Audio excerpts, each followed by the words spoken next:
வணக்கம் நேர்களே.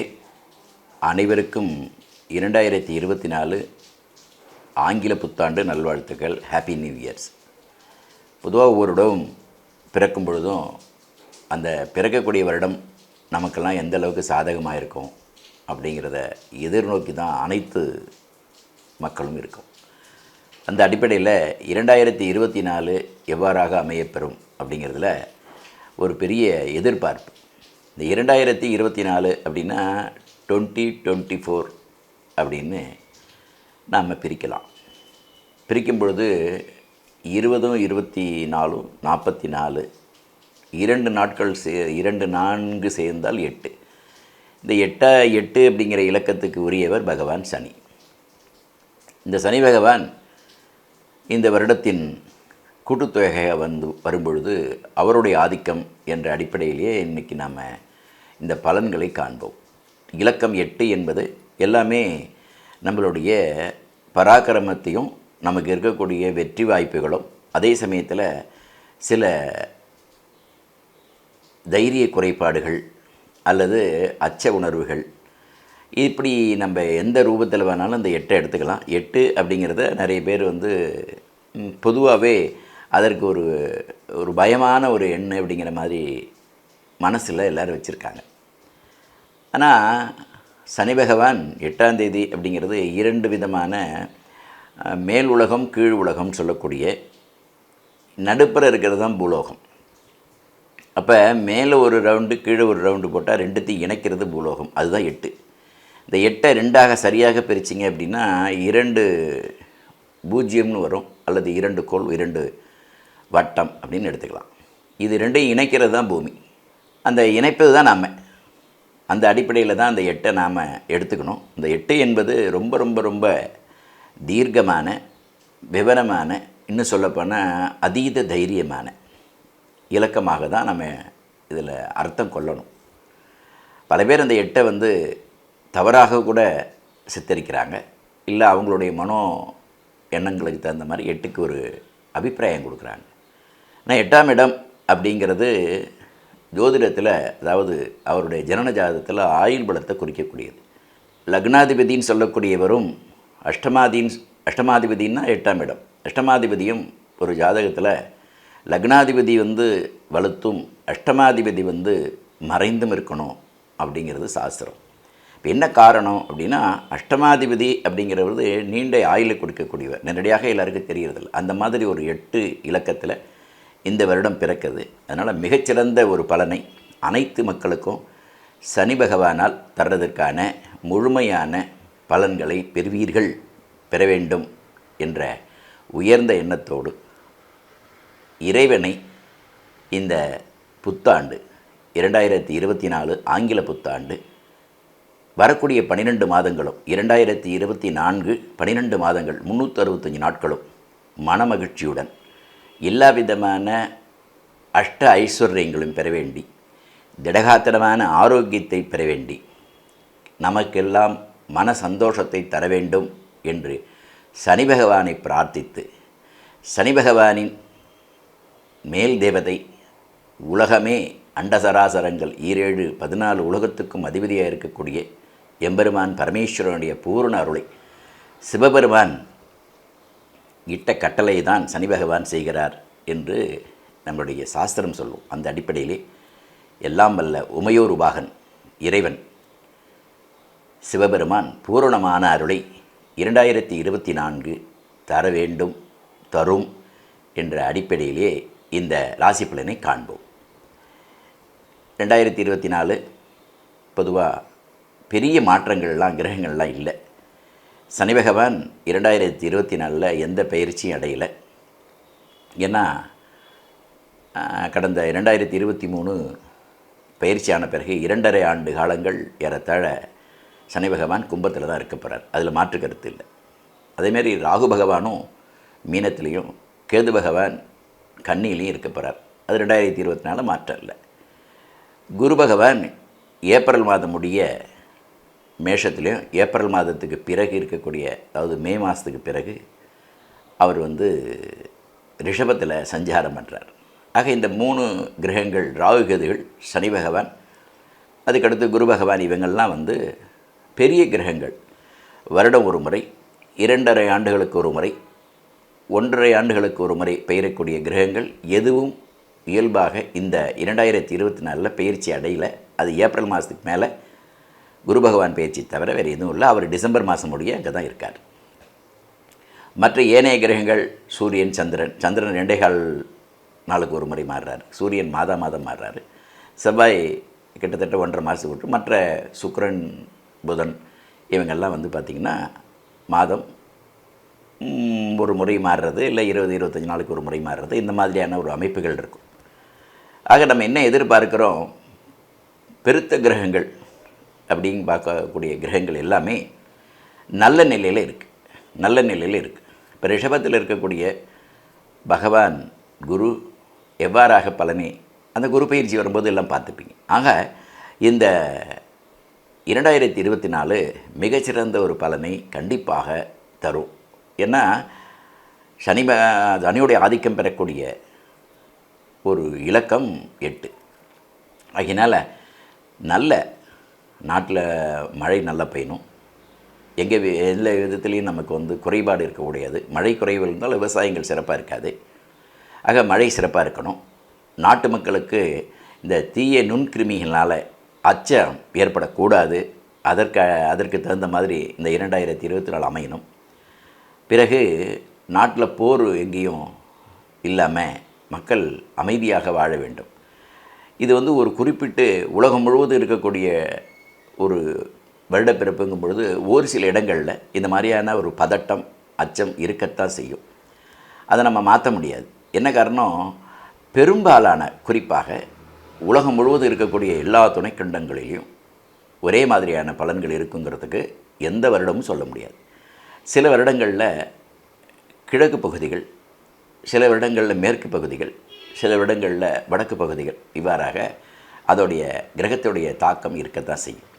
அந்த அடிப்படையில் இப்போ நம்ம வந்து கிழக்கத்திய நாடுகள் அப்படின்னு சொல்லக்கூடியதுலையும், அதே சமயத்தில் இந்தியாவில் நமக்கு என்ன இருக்கும் அப்படிங்கிறதுல நம்ம வந்து ஜோதிடத்தை பெரும்பாலும் இந்திய துணைக்கண்டத்தில் இருக்கக்கூடிய மக்கள் பல்வேறு நாடுகளில் வியாபித்திருக்கிறார்கள். அவர்களுக்கெல்லாம் நமக்கு என்ன சொல்கிறோம் அப்படின்னா, அதாவது இந்து தர்மப்படி சனி பகவான் இந்த கும்பத்தில் இருக்கும் பொழுது நம்ம என்னதான் நம்ம வருடத்தை ஆங்கில புத்தாண்டு கொண்டாடினாலும் அவர் எங்கே வீட்டில் இருக்கிறார் அப்படிங்கிறத முதல்ல ஜோதிடத்தில் நம்ம தொட வேண்டிய அவசியம் இருக்கும். அந்த அடிப்படையில் கும்பத்தில் இருக்கக்கூடிய சனி பகவான் சிறந்த ஒரு பலனை தரணும். ஏன்னா மகரத்தை வந்து உச்சநீச்சன் கொடுத்துருக்கிறாரு, ஆனால் கும்பத்தில் யாருக்குமே உச்சநீச்சன் கொடுக்கல. அப்போ கும்பம் என்பது பூரணமானது அப்படின்னு அர்த்தம். இந்த கும்பங்கிற வார்த்தையிலே உங்களுக்கு புரியும். ஆகையினால் கும்பத்தில் இருக்கக்கூடிய சனி பகவான் இந்த வருடம் நமக்கு வருடத்தின் அதிபதியாக வர்றதுனால பெரும்பாலான அனுகிரகங்கள் தான் இருக்குமே ஒழிய பயப்பட வேண்டிய அவசியம் இல்லை. பதட்டம் இருக்கும். அந்த பதட்டத்தை நம்ம ஒன்றும் எதிர்கொண்டு தான் ஆகணும். அந்த பதட்டத்தினால் இருக்கக்கூடிய விளைவினால் பெரிய உயிர் சேதம் தான் ஏற்படுமா சார் அப்படிங்கிறதுக்கெல்லாம் நாம் வந்து பயந்துக்க வேண்டிய அவசியம் இல்லை அப்படிங்கிறது இருக்குது. ஆகையினால் இது ஒவ்வொரு சில பிரதேசங்களில் சின்ன சின்ன இடையூறுகள் இருக்கத்தான் செய்யும். அதை நம்ம வந்து ஏற்றுக்கிட்டு அதற்கு தகுந்த மாதிரியான அதை தடையை மீறி நாம் வந்து அந்த காரியங்களில் முழுமையாக திருப்தி அடைவோம், வெற்றி அடைவோம். சின்ன சின்னது அதெல்லாம் இல்லாமல் இருக்காது. ஒரு இடம் இருந்தோன்னா எல்லாத்தையுமே நாங்கள் பாசிட்டிவாக சொல்ல முடியாது. சில விதமான இடங்களில் இருக்கத்தான் செய்யும். இந்த குறிப்பிட்ட அந்த இடங்களில் இருக்கக்கூடிய அமைப்புகளில் நாம் அதை ஏற்றுக்கிட்டு தான் ஆகணுங்கிற அடிப்படையில் நம்ம இந்தியாவுக்கு ஏதாவது இருக்குமா? உறுதியாக 100% இந்தியாவிற்கு இருக்காது. அரசியல் மாற்றங்களில் ஏறத்தாழ நமக்கு எதிர்பார்க்கக்கூடிய நல்ல முன்னேற்றமான ஒரு மாற்றம் தான் அரசியல் நிகழும். எதிர்பார்க்கக்கூடிய ஒன்று.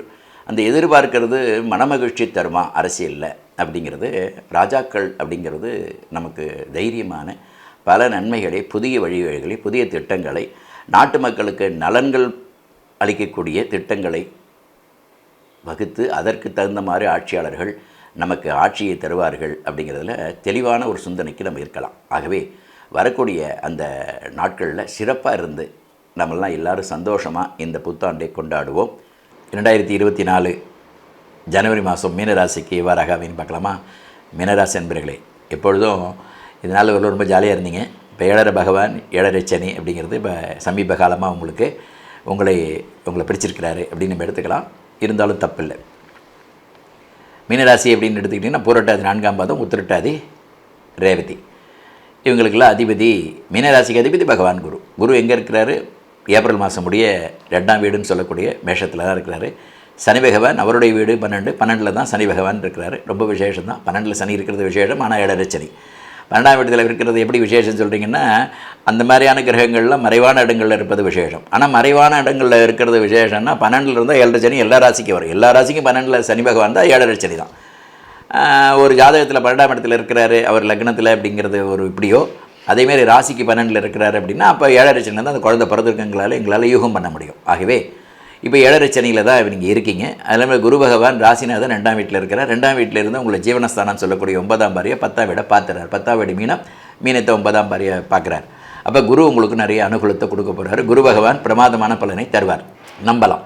அப்போ குரு பகவான் நல்ல பலனை தரக்கூடியவராக இருந்தால் ராகு எப்படி இருப்பார்னா ஜென்மத்திலே இருக்கிறாரு, சரீரத்திலே இருக்கிறாருன்னு சொல்ல. மீனராசிலே ராகு பகவான் இருக்கிறாரு. ராகுனால் பராக்கிரமங்களை வெற்றியடையலை, வெளிநாட்டுகளில் இருக்கக்கூடிய அந்நிய சிலாவின் ஆன்சைட் இந்த மாதிரியான கிரகங்கள் பகவான் ராகு.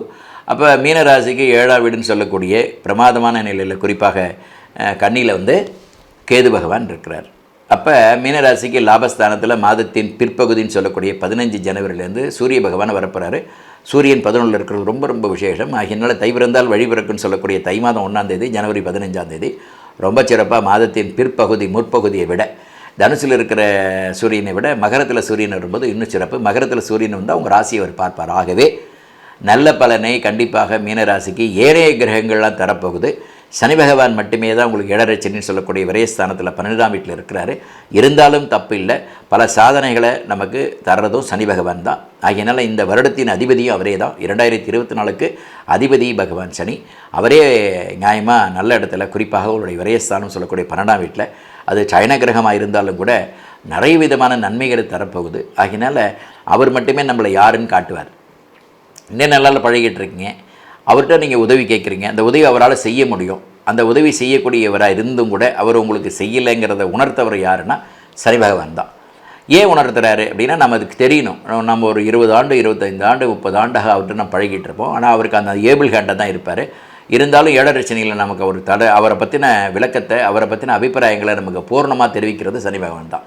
இது எல்லாருக்கும் நடக்கும். அதனால் நாம் என்ன நினைக்கிறோம், நம்மளுடைய நமக்கு இருக்கிற பராக்கிரமங்களை நம்ம எப்படி ஜெயிக்கிறது, பராக்கிரமங்கள் எப்படி வெற்றி அடைகிறது அப்படிங்கிறத மட்டும்தான் நம்ம பார்க்கணும். அதை எப்படி நம்ம எதிர்கொள்கிறதோ இதை எதிர்கொண்டு அதுலேருந்து எப்படி ஜெயம்ங்கிறது வெற்றியை நம்ம எப்படி பெறுறது அப்படிங்கிறத மட்டும்தான் பார்க்கணும். அதற்கு இந்த மற்ற கிரகங்கள், ஆனால் நவகிரகங்கள் 9 சனி பகவான் மட்டும் 12ஆம் வீட்டில் 7 சனியாக இருக்கிறாரு. மற்ற கிரகங்கள்லாம் நமக்கு பெனிஃபிட்டபுளாக இருக்கான்னா பெனிஃபிட்டபுளாக தான் இருக்குது. அப்போ பெனிஃபிட்டபுளாக இருக்குது அப்படின்னா நமக்கு அவங்களாம் நல்லது பண்ண போகிறாங்க அப்படின்னு தான் அர்த்தம்.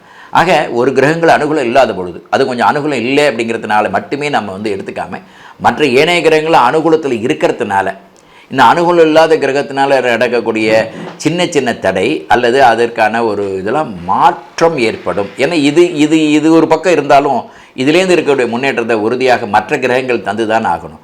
ஆகினால 7 சனிங்கிறத பயமுறுத்தாமல், 7 சனிங்கிறது பயந்துட்டு இல்லாமல், 7 சனி இருக்குது, பகவான் சனி பகவானை பாதத்தை பிடிப்பது, அவர் எப்பயுமே சரணாகதிக்கு உரியவர், அவரை சோஸ்திர பிரியர், சனி பகவான வழிபாடு, சனி பகவானுக்கான உரிய அந்த மனோபாவங்கள் அவர் மேலே இருக்கக்கூடியனா கண்டிப்பாக உங்களுக்கு நல்லதே பண்ணுறாரு. நிறைய பேர் அது பண்ணுறதில்ல. அது என்ன பண்ணுறாங்க அப்படின்னா, சனி கெடுதலே பண்ணுவார்னா அந்த நெகட்டிவே ஒரு வணிஞ்சிது. அதனாலே அவர் கெடுதல் பண்ண வேண்டியது. எப்போ நீனே அப்படி தான் நினைக்கிறேன்னா அவனுக்கு எப்படி நல்லது கொடுக்க முடியும் அப்படின்னு நினைக்கிறார். சார் இது ரொம்ப தாத்பரியம். இது ஒரு ராசி மீன ராசிக்கு மட்டும் இல்லை, எல்லாத்துக்குமே சொல்கிறேன். பொதுவாக ஒரு கிரகத்தை நாம் எப்பயுமே எப்படி சித்தரிக்கிறோங்கிறத வச்சு தான் எல்லாருமே அப்படி தான் சித்தரிக்கிறாங்க. ஏன் உங்களுக்கு கஷ்டம் கொடுக்கக்கூடாதுன்னு நினைக்கிறீங்க? முதல்ல நீங்கள் உங்களை சுய சோதனை செய்ய, ஏன் உங்களுக்கு கஷ்டம் கொடுக்கக்கூடாதுன்னு நினைக்கிறீங்க? என்ன சார், நம்ம ஒரு எப்போ சுகப்படும் போது மட்டும் நீங்கள் சந்தோஷப்படுறீங்க, கஷ்டப்படும் போது மட்டும் வருத்தப்படுறீங்க அப்படின்னா, கஷ்டமும் சுகமும் ரெண்டும் கலந்து தான் வாழ்க்கை. எத்தனை பேர் அந்த மாதிரி மனோநிலைக்கு நம்ம வர்றதே இல்லை. சரி, நீங்கள் வந்தாலும் ஜோதிடர்கள் விடுறதில்லை. உங்களுக்கு கஷ்டம்னு சொல்லியே ஜோதிடர் உங்களை கஷ்டப்படுத்தியே உங்கள் மனசை அப்படியே ஒரு மோல்டு பண்ணிடுறாங்க. தப்பு. கஷ்டமே படக்கூடாதுங்கிறது எந்த விதத்தில் நியாயம்? யாராக இருந்தாலும் சொல்லி, இப்போ ஜோதிடர் கஷ்டம் இல்லைங்களா? கஷ்டம் இருக்கத்தான் செய்யும். அதை நம்ம எப்படி எதிர்கொள்கிறோம், அதை எப்படி நம்ம ஜெயிச்சு வரோங்கிறது தான் நமக்கு இருக்கிற மற்ற கிரகங்கள். உதாரணத்துக்கு சொல்கிறேன், சனி பகவானே தருவார்.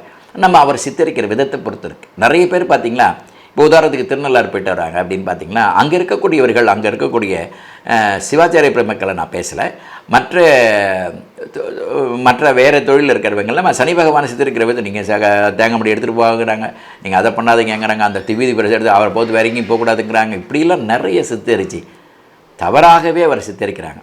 நான் இந்த இடத்துல யாரையும் குறை சொல்லுவாவோ இல்லை இதை சுட்டி காட்ட விரும்பலை. ஆனால் சனி பகவானை நீங்கள் அப்படி எடுத்துக்காதீங்க. நீங்கள் என்னவா நினைக்கிறீங்களோ அதுவாக தான் அவர் மாறுவார். நான் கொடுக்க பிரியப்படுறேன்ப்பா, ஆனால் அவர் என்னை கொடுக்குற இடம் கொடுக்குறது இல்லையே அப்படின்னு அவர் சனி பகவான் சொல்கிறார். அவருடைய நீங்கள் இப்போ உள்ள சமீப 50 ஆண்டு காலத்தில் எழுதக்கூடியவர்கள்லாம் என்னை பொறுத்த அளவில் அவ்வளவு அனுபவம் பெற்றவர்கள் ஆத்தர் யாருமே கிடையாது. என்னுடைய தனிப்பட்ட கருத்து, மூல நூல்களில் போய் பாருங்கள், நிறைய இடங்களில் பாருங்கள். ஒரு சரித்திர நாயகனாக வந்திருக்கிறாருன்னா சனியுடைய காலத்தில் சரித்திர நாயகனாக வருவார். இதுதான் உண்மை. ஆக அவர் எப்போதுமே எந்த ஒரு இடத்துக்கு இது பொருந்தும் சொல்கிறேன். வலிக்குது என்ன, அது மின்ன முடியாது. ஒரு இடத்துல நமக்கு பின்னப்படுறமே அப்படிங்கிறதுனால நாம் ஒரு சிலையாக அந்த இடத்துல வரணும், அது பின்னப்பட்டு தான் ஆகணும். அதனால் நிறைய இடங்களில் என்ன பண்ணுறாங்க, சனியை தவறாகவே சித்தரித்து பயமுறுத்தியே இந்த ஜோதிடம் பண்ணிட்டாங்க. நான்லாம் சனி பகவானை பயமுறுத்துறதே இல்லை. என்னுடைய தனிப்பட்ட கருத்து, அவரை நீங்கள் அனுகூலமாக பார்க்கணும், அதுக்கான சரணாகதியை போய் பார்க்கணும், அவருடைய காலை பிடிச்சிக்கணுங்கிறது தான் உண்மையை வழிய. அதற்குத்தான் பலன். அவர் கால்லாம் என்ன அர்த்தம், அவர் காலுக்குரியவர் தான்.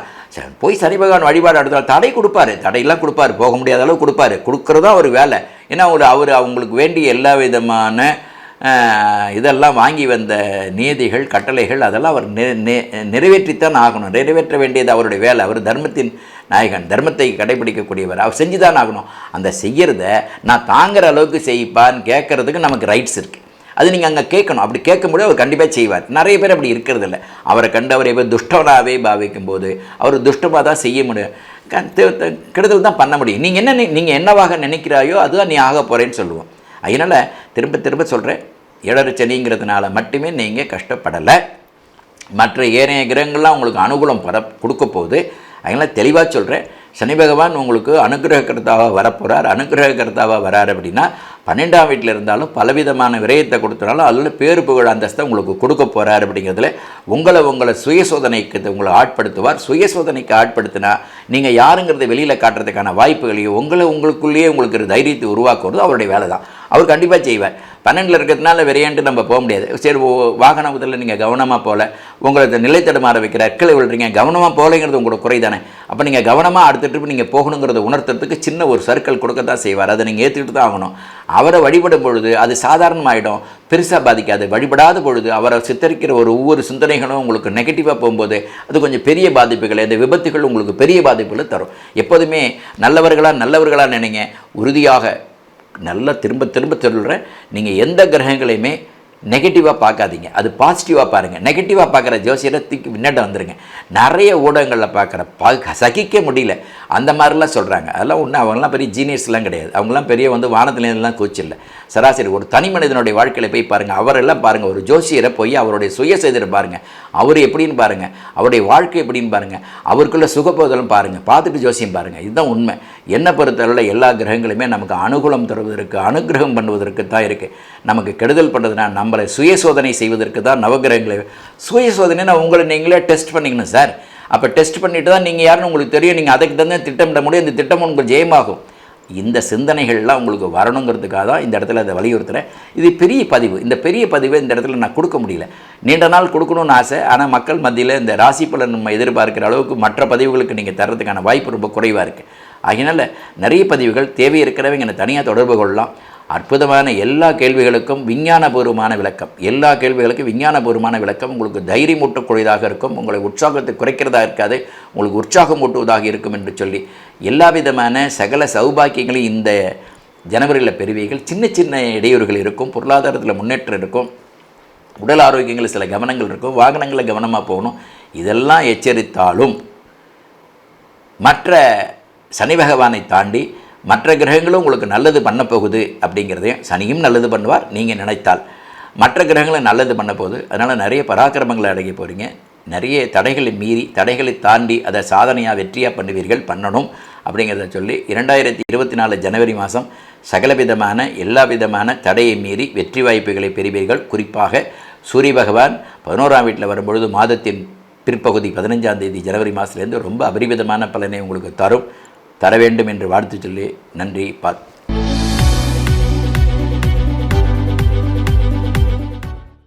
நேயர்களே, இந்த ஆதியந்தம் டிவி வரைக்கும் சப்ஸ்கிரைப் பண்ணுங்கள். சப்ஸ்கிரைப் பண்ண பிறகு ஷேர் பண்ணுங்கள், லைக் பண்ணுங்கள், பெல் பட்டனை மறக்காமல் அழுத்துங்க.